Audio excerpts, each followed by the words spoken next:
Bhasin sir hi, good afternoon. कैसे approach करना है मार्केट्स को? जब से वो आपने कॉशियस स्टैंस का तड़का दिया, जब से आपने हेज करने की बात करी, मार्केट बिल्कुल वैसे ही बिहेव कर रहा है, वोलेटाइल है, परफेक्ट है हेज के लिए सर। तो अब इस समय मार्केट्स को आप लोग आईएफएल में कैसे अप्रोच कर रहे हो, और इस समय दोपहर की पिक्स का तड़का क्या होगा सर? हाँ, गुड आफ्टरनून आशीष जी। तो देखिए, वही आपको कहा था कि the volatility is not a catalyst of our priming, it's because of the event. अब इवेंट डिस्काउंटेड है। Today the strength I am seeing in large caps is amazing. मुझे बहुत अरसा हो गया और अब मैं कैटेगोरिकली कह सकता हूं कि 16,000 is coming whether we like it or not. So I think that mid caps में एक मच नीडेड करेक्शन थी, और आज आप देख रहे हो the laggards are the ones which have run up a lot, and the large caps Asian Paints, Infosys, TCS, you name, Reliance are leading from the front.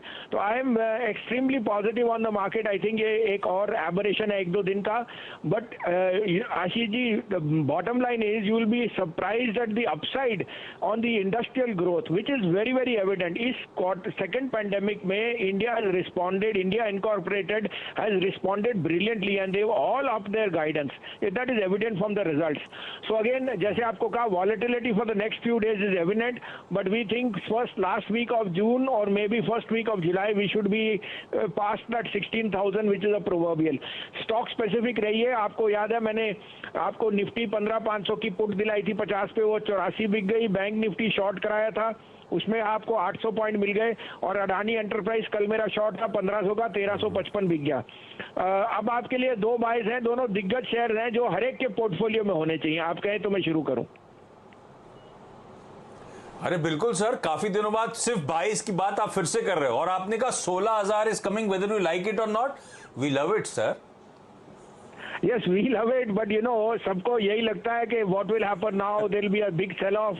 पहले 14 था, 15 था, तो 16 is just a number.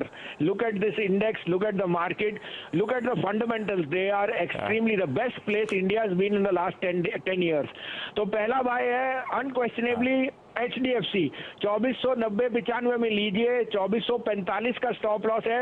2600 से 2650। 2600 इसलिए कह रहा हूं कि 5% अपसाइड मुझे अगले 2 दिन में ही दिखता है। दूसरा भाई है जिस पीएसयू ने सबसे अच्छे रिजल्ट दिए सारे पीएसयू बास्केट में, कोल इंडिया 5252 में लीजिए। Keep a stop loss of 47। This is headed to 165, 163 to 65, and that can happen in the next week or maybe week after that. अरे वाह Bhasin sir, thank you so much. तो